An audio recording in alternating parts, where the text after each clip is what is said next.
Hello everyone, welcome back to this channel. Today topic is मत्स्य न्याय क्या है। What is मत्स्य न्याय। इस क्लास में हम मत्स्य न्याय के बारे में पढ़ेंगे। जैसा कि आपको पता है हम इंडियन ट्रेडिशन पढ़ रहे हैं, है ना। और ये सब आपके बीए पार्ट 1 का सिलेबस है और इसमें आज का हमारा टॉपिक है मत्स्य न्याय। आज हम इसी के बारे में पढ़ेंगे।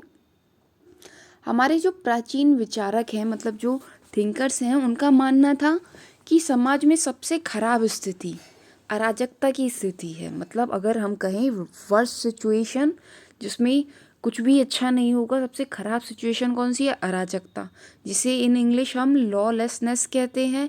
मीन्स जो कानून है उनको फॉलो नहीं किया जा सकता, ठीक है, या फिर कोई भी कानून को फॉलो ना करे या फिर कानून बने हुए ही ना हो। तो किसी भी सिचुएशन को, ऐसी सिचुएशन अगर आ जाए तो हम अराजकता कहते हैं, ठीक है। जब कानून का शासन ढह जाता है, मीन्स जो कानून का शासन है, जो रूल्स फॉलो होते हैं, उनका शासन क्या है? ढहना का मतलब है कि उनको फॉलो नहीं किया जा सकता, लोग उन्हें फॉलो नहीं कर रहे हैं, तो मत्स्य न्याय का आविर्भाव हो जाता है। मीन्स उसका जन्म हो जाता है, लोग उसको फॉलो करने लगते हैं, जिसका अर्थ है जंगल का कानून। मत्स्य न्याय मीन्स जंगल का कानून। संस्कृत में मत्स्य शब्द का अर्थ मछली होता है। अब इसे जंगल का कानून क्यों कहा जाता है, पहले हम ये समझेंगे।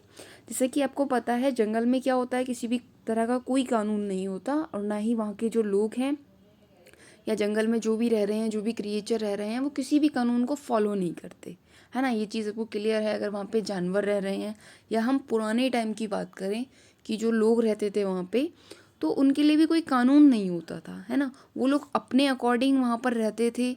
उनकी जो ज़रूरतें हैं उन्हें फॉलो करना है, उन्हें पूरा करना है, इसके अलावा उनका कोई एम नहीं होता था, ठीक है। तो इसलिए ही इसको जंगल का कानून कहा जाता है। अब मत्स्य न्याय में आपने देख लिया, मत्स्य शब्द का अर्थ तो मछली है, लेकिन इसका कंप्लीट मीनिंग क्या है अभी हम इसको आगे समझेंगे, ठीक है। Now you can see what is the meaning of matsya nyaya. मत्स्य न्याय का अर्थ क्या है? मत्स्य न्याय का अर्थ है एक मछली का न्याय, जिसमें एक बड़ी मछली छोटी मछली को खा जाती है तथा उसी प्रकार उससे बड़ी मछली उसे खा जाती है। मीन्स क्या प्रोसेस चलेगी? जो कमज़ोर है उसको उससे ताकतवर खा लेगा, है ना, और फिर जो उससे ताकतवर है वो दूसरे को खा लेगा, ठीक है। तो मतलब यही प्रोसेस चलेगी कि एक कमज़ोर जो है वो दब जाएगा हर सिचुएशन में, जो ताकतवर है वो उस पर अपना अधिकार स्थापित कर लेगा, मीन्स अपना राइट जमा लेगा, ठीक है। इसी तरह से ही समुद्र में न्याय होता है तथा सभी मछलियों का पेट भरता है, इसलिए इसे मछली के न्याय की संज्ञा दी गई है। इसे मछली का न्याय क्यों कहा गया है? क्योंकि समुद्र, मछलियाँ कहाँ रहती हैं? समुद्र में रहती हैं, क्योंकि आपको पता है जो मछली है वो बिना पानी के नहीं रह सकती। और अगर हम सबसे बड़ी वाटर बॉडीज़ की बात करें तो महासागर के पास समुद्र ही होता है ना।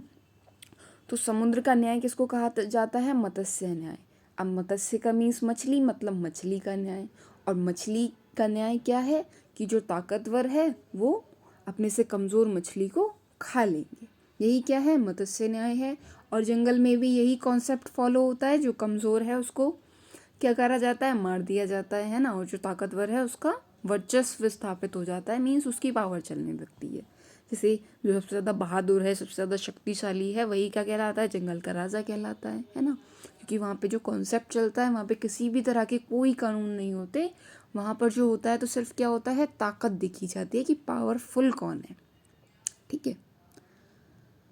यदि हम प्रकृति में देखेंगे, मतलब अगर हम नेचर में देखें, तो जहाँ पर केवल जंगल है तो वहाँ भी यही न्याय चलता है।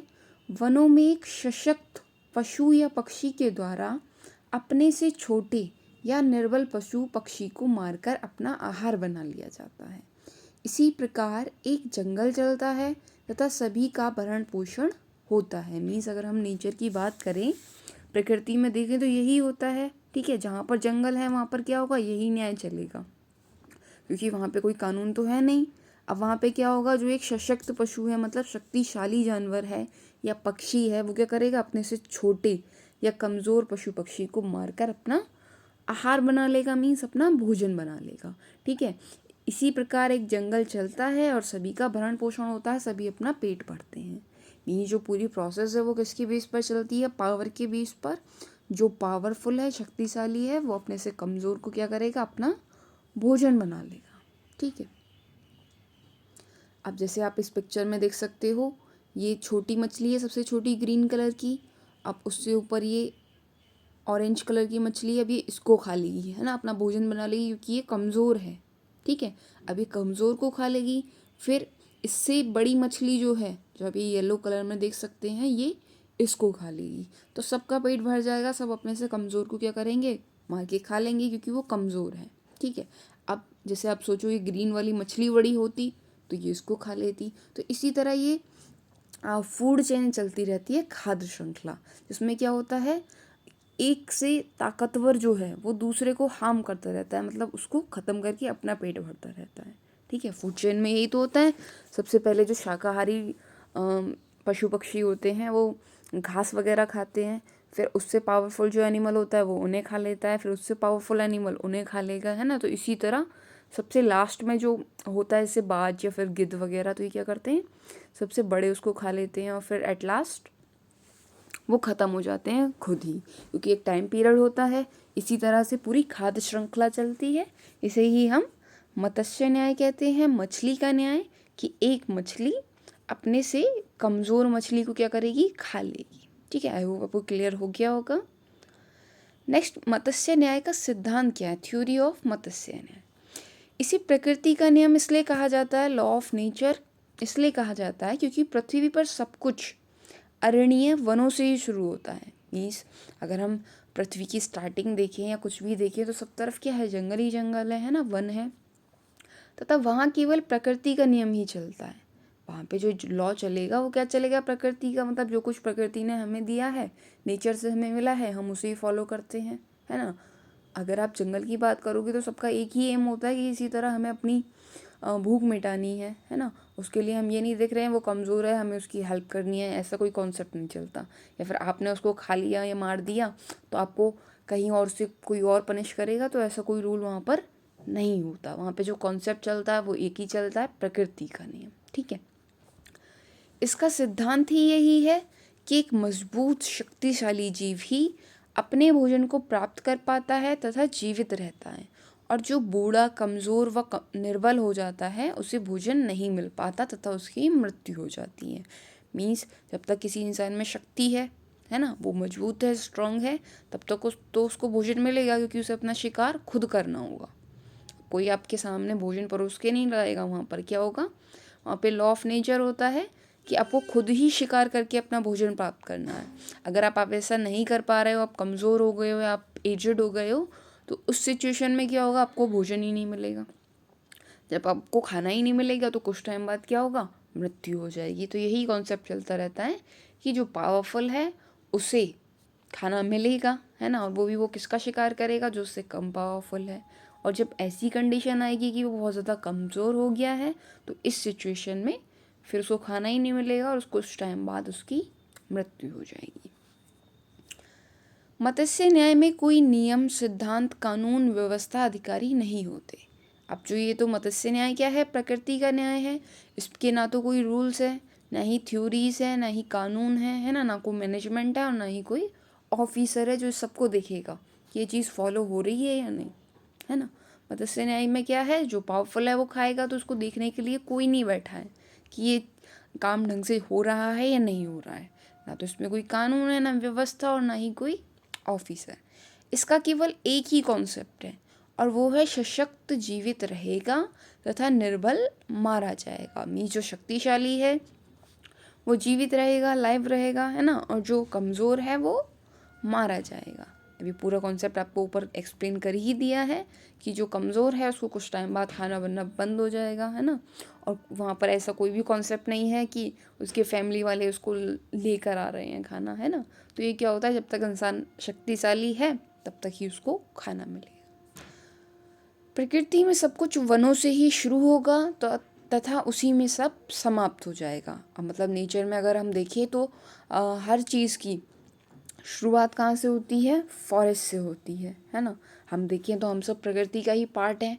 अगर हम इस सिचुएशन में बात करें तो हमने अपने घर बना लिए हैं, है ना, हमारे आसपास एक समाज है, एक राज्य है, तो ये सब कॉन्सेप्ट है, इसके कुछ अपने कानून हैं। ठीक है, जिसके अकॉर्डिंग हम फॉलो करते हैं, और किसी कमज़ोर को अपना शिकारा नहीं बनाते, है ना, उसको उसकी कमज़ोरी का हम लोग फ़ायदा नहीं उठाते।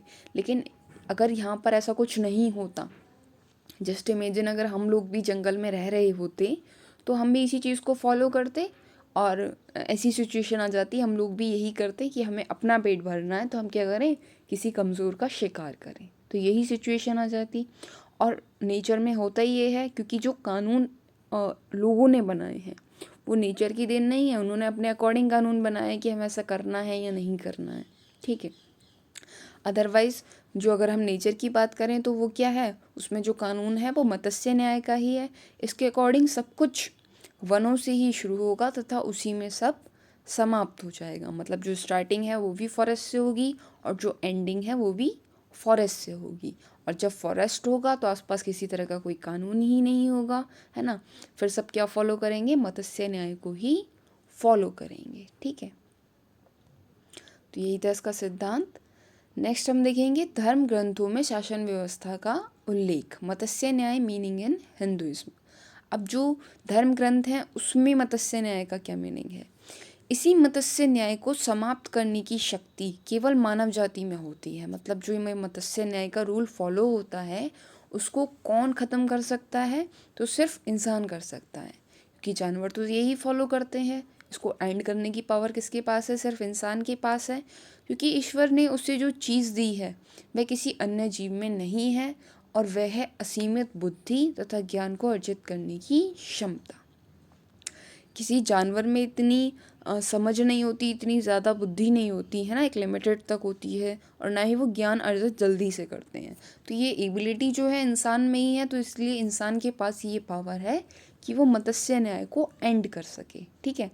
इसी का उपयोग कर मनुष्य शासन व्यवस्था बनाता है तथा सभी को समान अधिकार दिलाता है। अगर हम देखें कि जो हमारे आसपास है वो राजकता का माहौल नहीं है ना, लॉलेसनेस की जो एटमॉस्फेयर है वो नहीं है, तो क्यों नहीं है, क्योंकि इंसान बुद्धिमान है, इंटेलिजेंट है ना।